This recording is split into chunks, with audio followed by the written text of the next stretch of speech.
Hello નમસ્કાર ખેડૂત મિત્રો। તો આપણે વાત કરીશું આઈ ખેડૂત પોર્ટલ જે નવું અપડેટ થઈને અત્યારે આવી ગયું છે તો તેના વિષયમાં આપણે વાત કરીશું, જેમાં તમે રજિસ્ટ્રેશન કેવી રીતે કરી શકશો મિત્રો। જેમાં તમારે સૌપ્રથમ આઈ ખેડૂતના વેબસાઇટ પર જવાનું છે અને ફાર્મર રજિસ્ટર કેવી રીતના કરવું તે આપણે જાણીશું। જેમાં વેબસાઇટ પર જતાની સાથે તમારી સામે એક આવું પેજ ઓપન થઈ જશે મિત્રો, જે તમે આ સ્ક્રીનમાં જોઈ શકો છો। તેમાં ઉપર આપેલ લોગિન બટન પર ક્લિક કરવાનું રહેશે। ક્લિક કર્યાની બાદ તમારે આ રીતનું એક પેજ ઓપન થઈ જશે મિત્રો, જેમાં તમારે બેનિફિશિયરી રજિસ્ટ્રેશન પર ક્લિક કરવાનું રહેશે। તેની સાથે ક્લિક કરતાની એક પેજ આવું ઓપન થઈ જશે, જેમાં તમારે મિત્રો બેનિફિશિયરી ટાઈપ સિલેક્ટ કરવાનું રહેશે, જેમાં ફાર્મર છે, નોન ફાર્મર છે અથવા તો ઓર્ગેનાઇઝેશન છે, જે તમારે લાગુ પડતું હોય તે અહીંયા ક્લિક કરીને સેવ અને નેક્સ્ટ પર ક્લિક કરવાનું રહેશે મિત્રો। તેના પર ક્લિક કરતાની સાથે આપણી સામે એક આવું પેજ ઓપન થઈ ગયું છે। તેમાં તમે મિત્રો જોઈ શકો છો કે ફાર્મર બેનિફિશિયરી ટાઈપ, તેનો ડિસ્ટ્રિક્ટ, તાલુકો, વિલેજ, પછી ખાતા નંબર છે, નામ છે અને કેપ્ચા કોડ છે। તે વિગતો તમારે ભરીને સેવ અને નેક્સ્ટના બટન પર ક્લિક કરવાનું રહેશે મિત્રો। જેમાં તમે જોઈ શકશો કે ખાતા નંબર તમારો નાખતા સાથે તમારું નામ ઓટોમેટિક સામે દર્શાવેલું હશે, જેમાં તે તમારું નામ હોય તેના પર તમારે ક્લિક કરીને સેવ અને નેક્સ્ટની સાથે આપવાનું રહેશે તમારે। આ રીતે તમે સેવ અને નેક્સ્ટ આપશો પછી તમારી સામે એક આવું પેજ ઓપન થઈ જશે, જેમાં તમારે મોબાઈલ નંબર એટલે કે તમારો જે મોબાઈલ નંબર લિંક હોય આધાર કાર્ડ જોડે તેવો નાખવાનો રહેશે અને સેન્ડ ઓટીપી પર તમારે ક્લિક કરવાનો રહેશે। ઓટીપી આવશે અને તમારે તે ઓટીપી નાખીને તમે જો ઈમેલ આઈડી નાખવા માંગતા હોય તો ઈમેલ આઈડી નાખવું ફરજિયાત છે નહીં, એટલે તમે મોબાઈલ નંબર નાખીને પછી તમારો પાસવર્ડ તમારે બનાવવાનો રહેશે, જેમાં તમારે પાસવર્ડમાં એન્ટર પાસવર્ડ અને સેમ એટલે કે તેવો જ પાસવર્ડ કન્ફર્મ પાસવર્ડમાં આપવાનો રહેશે અને ત્યારબાદ કેપ્ચા કોડ નાખીને સબમિટ પર તમે ક્લિક કરી શકો છો। અને તમારે ચેક કરવું હોય તો પ્રીવિયસ પર તમે ક્લિક કરીને તમે આગળની માહિતી ચેક કરી શકો છો। તે માહિતી સાચી હોય તો તમારે મિત્રો ધ્યાનપૂર્વક સબમિટ પર ક્લિક કરવાનું રહેશે। ત્યારબાદ તમારે મિત્રો રજિસ્ટ્રેશન થઈ ગયા બાદ તમારે લોગિન કરવાનું રહેશે, જેમાં આ નોંધણી લાભાર્થીઓ માટે જરૂરી છે જે પાત્રતા ધરાવતી યોજના અંતર્ગત લાભ મેળવવા માંગે છે। બીજા નંબર પર જોઈએ તો કંપની નોંધણી એટલે કે આ નોંધણી કંપની માટે પણ જરૂરી છે, લાયકાત ધરાવતી યોજનાઓનો લાભ લેવા માંગે છે અને મહેરબાની કરીને સંબંધિત નોંધણી પ્રક્રિયા પૂર્ણ કરો અને યોજનાનો લાભ મેળવો। તો મિત્રો તમે આઈડી અને પાસવર્ડ બનાવી લીધા બાદ તમારે તમારો મોબાઈલ નંબર અને તમારો પાસવર્ડ દાખલ કરીને કેપ્ચા એન્ટર કરીને ત્યારબાદ લોગિન પર ક્લિક કરવાનું રહેશે।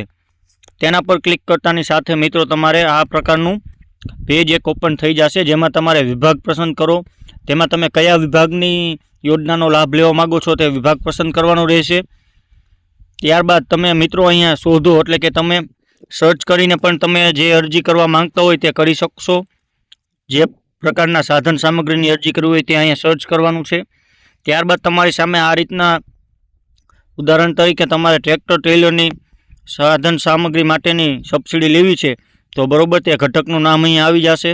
તેમાં દસ્તાવેજો અને અરજી કરો એટલે કે તમારે એપ્લાય કરવું હોય તો અરજી કરો પર ક્લિક કરવાનું રહેશે। તો મિત્રો તમારે જે પણ સાધન સામગ્રીની યોજનાનો લાભ લેવાનો હોય તેના પર જઈને તમારે અરજી પર ક્લિક કરવાનું રહેશે। ત્યારબાદ જે વિગતો આગળ લાલ કલરનું પ્લસ એટલે કે ફૂદરી કરેલ છે તે ફરજિયાત છે। અરજી સેવ કર્યા પછી કન્ફર્મ કરવું જરૂરી છે, ફક્ત કન્ફર્મ કરેલી અરજી ધ્યાનમાં લેવામાં આવશે નહીં। અરજી સબમિટ થઈ ગયા બાદ અરજી અપડેટ થશે નહીં મિત્રો, એટલે કે તમારે ધ્યાનપૂર્વક આ અરજી એકવાર માહિતી નાખીને ચકાસવી પડશે। અરજી સબમિટ થયા પછી જ અરજીની પ્રિન્ટ લઈ શકશો મિત્રો। જો બેંકનું નામ લિસ્ટમાં ન મળે તો નજીકની ખેતીવાડી કચેરીનો સંપર્ક કરવાનો રહેશે મિત્રો તમારે। અરજીની પ્રિન્ટ આઉટ લેવી ફરજિયાત છે। આપના દ્વારા કરાયેલ આ અરજીની પ્રિન્ટ લઈ આપની પાસે જ રાખવાની રહેશે। અરજી અન્વયે ખરીદી કરવા માટેની પૂર્વ મંજૂરી આપવામાં આવે અને આપના દ્વારા પૂર્વ મંજૂરી મુજબ સાધન સામગ્રી નિયત સમય મર્યાદામાં નિયમોનુસાર ખરીદી કરવાની રહેશે. પૂર્વ મંજૂરીના હુકમમાં દર્શાવેલ તમામ આધાર પુરાવા તથા આ અરજીની સહીવાળી નકલ સાથેના દર્શાવેલ આધાર પુરાવા સહાય દરખાસ્ત સાથે રજૂ કરવાના રહેશે. મિત્રો તેમાં મિત્રો તમારે આ રીતે પસંદગી મુજબ તમે કરેલી હોય તો તેની અહીંયા ડિટેલ્સ આવી જશે. ત્યારબાદ તમારે આગળ માટે ક્લિક કરો તેના પર ક્લિક કરવાનું રહેશે. જેમાં તમે તેના પર ક્લિક કરતાની સાથે તમારી સામે એક આવું પેજ આવી જશે જેમાં તમારે તમારું પૂરું નામ, સરનામું, જિલ્લો, તાલુકો જે તમે અગાઉ નાખેલ છે તે આમાં આવી જવાનું છે અને ફૂદડી કરેલું જે લાલ કલરનું નિશાન છે તે ફરજિયાત મિત્રો તમારે માહિતી દાખલ કરવાની રહેશે. ત્યારબાદ તમારે ઉમેદવારની વિગત એટલે કે ખેતીવાડીની યોજનામાં ઉમેદવારની વિગતો તમારે દાખલ કરવાની રહેશે. જેમાં તમારે ખેડૂતનો પ્રકાર કયો છે, સહકારી મંડળીના સભ્ય છે કે નહીં, તમે મિત્રો જોઈ શકો આ સ્ક્રીનમાં તે પ્રકારની બધી જ માહિતી તમારે ધ્યાનપૂર્વક ભરવાની રહેશે. અને ત્યારબાદ તમારે નીચે જવાનું રહેશે જેમાં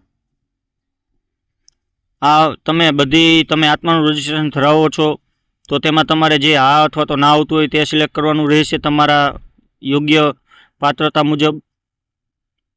તેવી રીતે બધી જ માહિતી સંપૂર્ણ ભરીને ધ્યાનપૂર્વક એકવાર જોઈને પછી તમારે સેવ અને નેક્સ્ટ પર ક્લિક કરવાનું રહેશે. મિત્રો તેના પર ક્લિક કરતાની સાથે બીજા નંબરમાં બેંકની વિગતો દાખલ કરવાની આવશે. મિત્રો જેમાં તમારે બેંક IFSC કોડ, બેંકનું નામ, IFSC કોડ નાખશો એટલે બેંકનું નામ, બેંકનો જિલ્લો અને બેંકની બ્રાન્ચ મિત્રો અહીંયા ઓટોમેટિક આવી જશે. ત્યારબાદ તમારે બેંકનો ખાતા નંબર ધ્યાનપૂર્વક નાખવાનો રહેશે અને તે જ ખાતા નંબર કન્ફર્મ બેંક ખાતા નંબરમાં નાખવાનો રહેશે. અરજદારનું નામ એટલે કે બેંકમાં તમારે જે પાસબુકમાં નામ હોય બેંકની તે મુજબ અહીંયા નામ નાખવાનું રહેશે અને સરનામું બેંકમાં જે તમે સરનામું આપેલ છે તે પ્રમાણે સરનામું આપવાનું રહેશે. મિત્રો ત્યારબાદ તમારે સેવ અને નેક્સ્ટ ક્લિક કરશો તો તમારી સામે જમીનની વિગત આવી જશે જેમાં તમે એડ જમીનમાં તમારે એડ મોર લેન્ડ ડિટેલ્સ એટલે કે એડ જમીન કરવું હોય તો તમે તેના પર એડ પર ક્લિક કરીને તમે તમારી જમીન એડ કરી શકશો. મિત્રો જે અલગ અલગ જમીન હોય અલગ અલગ ખાતા નંબરવાળી તો તેનો ખાતા નંબર અથવા તો સર્વે નંબર દાખલ કરીને તમે એડ કરી શકશો. ત્યારબાદ મિત્રો તમારે જો જમીન એડ કરવી હોય તો તમે કેવા પ્રકારના ખાતેદાર છો, જમીનનું નામ, જિલ્લો પસંદ કરો, તાલુકો પસંદ કરો અને ગામ પસંદ કરવાનું રહેશે. ત્યારબાદ સાચો પર ક્લિક કરવાનું રહેશે. મિત્રો અને ત્યારબાદ તમારે તમારી અરજી સબમિટ થઈ ગઈ છે અને તમે એપ્લિકેશન મેનુમાંથી સ્ટેટસ ચેક કરી શકશો તેવું તમારા સામે એક નોટિફિકેશન આવશે જેમાં તમારે તેના પર ઓકે આપવાનું રહેશે. અને તમે મિત્રો જોઈ શકો છો તમે તમારી યોજનામાં અરજી કરેલ છે તો તેનું સ્ટેટસ તમે અહીંયા જોઈ શકશો. સ્કીમ ડિટેલ્સ જે તમે સાધન લેવા માટે અરજી કરેલ છે તે તમે આ સ્ક્રીનમાં બતાવે છે તે મુજબ તમે ચેક કરી શકશો. ત્યારબાદ મિત્રો તમે આ અરજીમાં સેટિંગ જે ક્રિયા છે તેના નીચે સેટિંગનું ઓપ્શન છે તેના પર ક્લિક કરશો તો તમારે વ્યૂ એપ્લિકેશન એટલે તમે તમારી એપ્લિકેશન જોઈ શકશો, ક્લેમ સબમિશન જોઈ શકશો, પેમેન્ટ ઓર્ડર જોઈ શકશો. તો તમે તેના પર ક્લિક કરીને તમે for view and print application click on view application એટલે કે તમે તેના ઉપર ટચ કરશો એટલે તમે તમારી એપ્લિકેશન સંપૂર્ણ જોઈ શકશો. મિત્રો ત્યારબાદ તમારે મિત્રો અરજીની પ્રિન્ટ કરવી હોય તો તમારે આ મુજબનું પેજ આવે છે જેમાં તમારે પ્રિન્ટ એપ્લિકેશન પર ક્લિક કરવાનું રહેશે અને ત્યારબાદ તમે તેના પર ક્લિક કરતાની સાથે તમારી સામે એક આવું અરજી PDF ડાઉનલોડ થઈ જશે જે તમે મિત્રો જોઈ શકો છો.